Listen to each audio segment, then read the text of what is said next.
Bismillahirrahmanirrahim. Assalamualaikum warahmatullahi wabarakatuh. Masih bersama karduk.com. Pada video kali ini kami akan menyampaikan kabar gembira yang datang dari Komisi 2 DPR RI untuk para tenaga honorer terkait dengan nasib tenaga honorer yang mendapatkan R2 dan R3 pada pengumuman hasil seleksi P3K tahap 1, yaitu pengangkatan R2 dan R3 menjadi P3K penuh waktu harus dipercepat sebelum seleksi P3K 2 tuntas. Maksudnya seleksi tahap 2 tuntas. DPR RI ambil langkah tegas ini. Untuk mengetahui lebih detailnya silahkan simak video ini sampai selesai. Tapi sebelum kami lanjutkan, bagi rekan-rekan yang baru menemukan channel ini, tekan like dan subscribe-nya, dan juga tekan lonceng notifikasinya supaya nanti bisa mengetahui informasi terbaru terkait dengan seleksi P3K dan pengangkatan tenaga honorer menjadi ASN tahun 2024-2025. Sekarang mari kita simak dan cermati pernyataan berikut ini supaya nanti tidak gagal paham.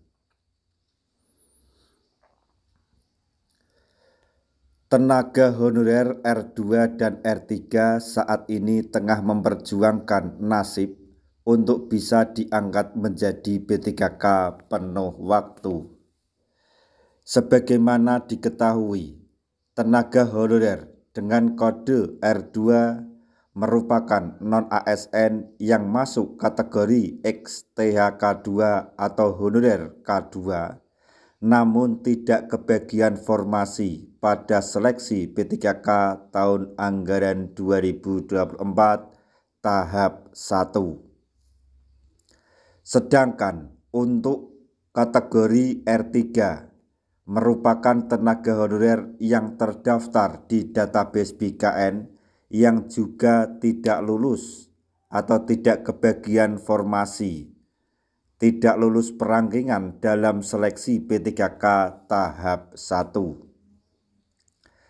Terkait dengan nasib tenaga honorer yang mendapatkan kode R2 dan R3 ini, sebenarnya Menpan RB Rini Widiantini telah memberikan solusi yang dinilai cukup tepat.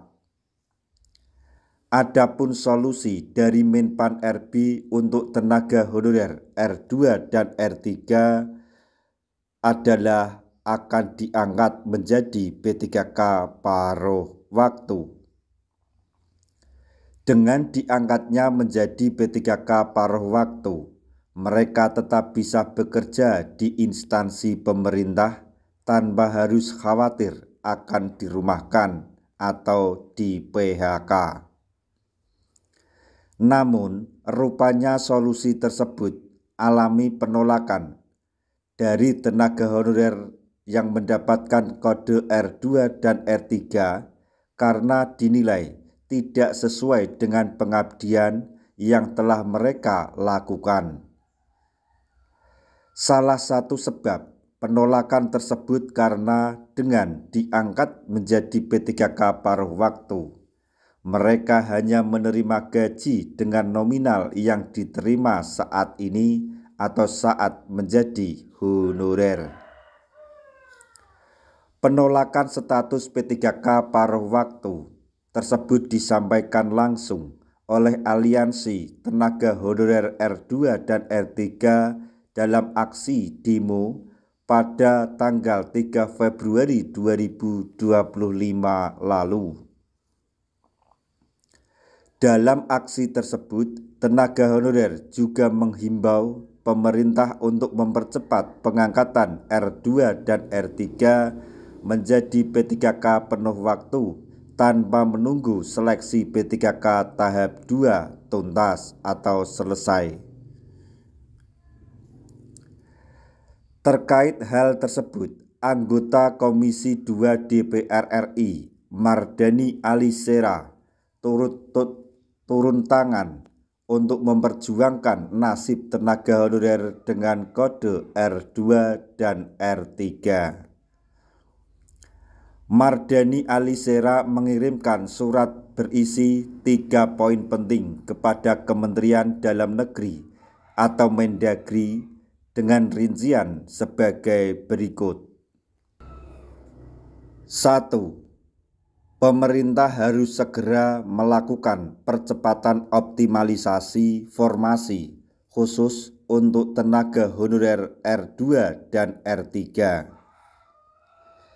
2. Memberikan kelonggaran kepada daerah terkait batas anggaran belanja pegawai yang tidak boleh lebih dari 30%. Yang ketiga, pos anggaran gaji untuk P3K dialihkan ke pusat agar tidak membebankan daerah. Setelah adanya surat tersebut, Mardhani berharap Mendagri Tito Karnavian dapat menginstruksikan kepada seluruh Pemda atau pemerintah daerah untuk mengajukan formasi P3K sesuai jumlah R2 dan R3 di daerah masing-masing. Mardhani Alisera selaku anggota Komisi 2 DPR RI meyakini dengan 3 kebijakan tersebut, persoalan tenaga honorer khususnya R2 dan R3 bisa segera tuntas. Nah, demikian tadi informasi yang dapat kami sampaikan. Informasi sekaligus kabar bahagia datang dari Komisi 2 DPR RI terkait dengan nasib tenaga honorer dengan kode R2 dan R3 tahun 2025 ini, yaitu pengangkatan R2 dan R3 menjadi P3K penuh waktu harus dipercepat sebelum seleksi tahap 2 tuntas. DPR RI ambil langkah tegas tersebut. Semoga informasi ini dapat bermanfaat bagi rekan-rekan tenaga honorer semuanya. Di akhir video, kami mengucapkan banyak terima kasih. Wassalamualaikum warahmatullahi wabarakatuh.